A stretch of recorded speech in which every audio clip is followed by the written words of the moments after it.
Allá al fondo está la entrega de la campeona adulta en hembras, y aquí en la pista el señor juez procederá a evaluar a 2 progenies de vaca.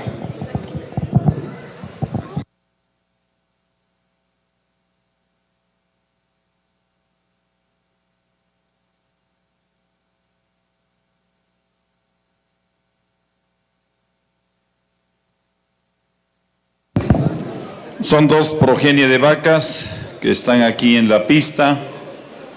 La progenie de vaca se constituye para evaluar a la vaca a través de sus hijos, no siendo obligatoria la presencia de la madre, pero evidentemente el juez tendrá que buscar las diferencias, pero sobre todo las coincidencias que permitirá justamente ver ahí el valor de la madre en transmitir las mejores características fenotípicas y genotípicas en función a la conformación racial.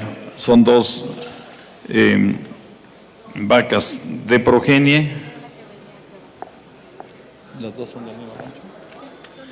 Ambas vacas con progenie son de la misma ganadería, del rancho El Redentor, del señor Manuel Iturbe Villegas como socio, y del municipio de Nuevo Morelos, del municipio de Carranza,